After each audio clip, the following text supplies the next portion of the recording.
Oublie les vacances. Oublie ce repos auquel tu penses. Oublie le fait de déléguer. Non. Tu vas continuer à chercher toi-même tes clients à moins que tu ne comprennes ces deux choses.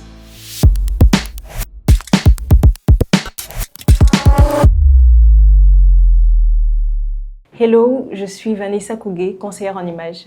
Sur ma page, on parle de branding, de vente, mais aussi de service client ou de relation client.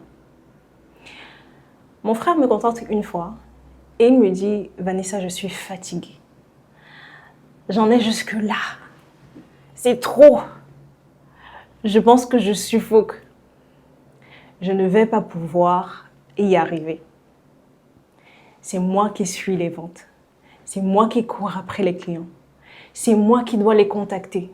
C'est moi qui dois faire le suivi. Et en plus de cela, je suis obligée de chercher encore plus de clients. Toujours plus de clients. Ça commence à faire trop. Tu fais dans le branding, tu fais dans la relation clientèle, tu as fait dans la vente, tu as de l'expérience. Aide-moi. Je lui demande, mais comment est-ce que ça se fait qu'avec les employés que tu as, c'est encore toi qui cours derrière le client? Comment est-ce que ça se fait qu'avec le nombre de clients que tu as déjà, c'est encore toi qui cours derrière le client? Voici 2 axes sur lesquels tu dois travailler.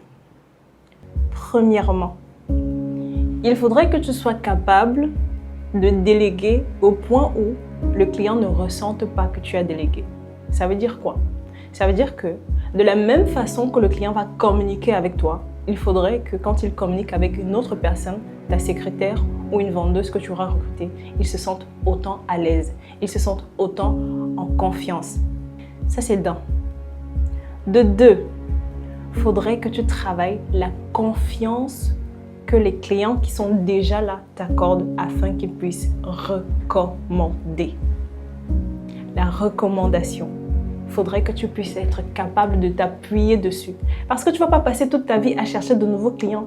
On le dit très souvent, je ne sais pas si ça rentre, ou alors il faudrait qu'on l'écrive en chinois si vous savez parler, ou alors il faudrait qu'on cherche des traducteurs en chaque langue maternelle pour te dire en Gimbo comment on le dit, pour te dire en Gomala comment on le dit, pour te dire en je sais pas moi, pour que ça puisse entrer.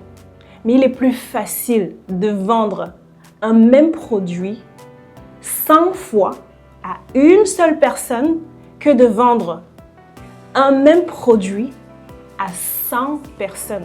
C'est beaucoup plus facile, c'est beaucoup plus économique. Mais ça ne va pas arriver si tu n'as pas fait ces 2 choses-là. Premièrement, tu réussis à transmettre les valeurs de l'entreprise à la personne qui est censée te remplacer valablement. Et deuxièmement, tu travailles sur la confiance de tes clients pour les transformer en collaborateurs, voire en ambassadeurs. Fais ça et reviens me dire ce qu'il en est. Et si tu ne sais pas comment faire, je suis là pour t'accompagner. Qu'est-ce que tu as d'autre à faire? Me contacter, partage, commente et abonne-toi surtout. On se dit à plus pour une prochaine vidéo. D'ici là, porte-toi bien.